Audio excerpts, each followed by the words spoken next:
ఆంధ్రప్రదేశ్కు మరో bullet train రానుంది. కేంద్ర బడ్జెట్లో చెన్నై బెంగళూరు హైస్పీడ్ రైలు కారిడార్ను కేంద్ర ప్రభుత్వం ప్రకటించింది. ఈ కారిడార్ ఏపీలోని చిత్తూరు జిల్లా మీదుగా వెళ్లనుంది.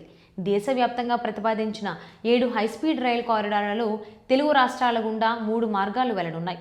హైదరాబాద్ బెంగళూరు, హైదరాబాద్ చెన్నై, చెన్నై బెంగళూరు కారిడార్లు ఏపీ మీదుగా ప్రయాణించనున్నాయి. వీటిలో హైదరాబాద్ చెన్నై, హైదరాబాద్ బెంగళూరు మార్గాలు అమరావతి మీదుగా వెళ్లనున్నాయి. ఈ నేపథ్యంలో ఏపీ సీఎం చంద్రబాబు నాయుడు కీలక ప్రతిపాదన చేశారు.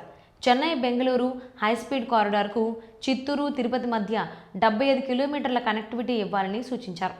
దీనివల్ల బెంగళూరు, అమరావతి మధ్య బుల్లెట్ రైలు అందుబాటులోకి వచ్చే అవకాశం ఉందని తెలిపారు. ఈ కారిడార్లు అమల్లోకి వస్తే హైదరాబాద్ అమరావతి గంటలోపే, హైదరాబాద్ బెంగళూరు 2 గంటల్లో, బెంగళూరు చెన్నై సుమారు గంటలో ప్రయాణించే అవకాశం ఉంటుంది. గంటకు 350 కిలోమీటర్ల వేగంతో ఈ బుల్లెట్ రైలు ప్రయాణించనున్నాయి. ఈ ప్రాజెక్టులతో ఏపీలో కనెక్టివిటీ పెరగడంతో పాటు పరిశ్రమలు, ఉపాధి అవకాశాలు విస్తరించనున్నాయి. రాష్ట్ర రైల్వే అభివృద్ధికి కేంద్ర బడ్జెట్లో భారీ నిధులు కేటాయించారు.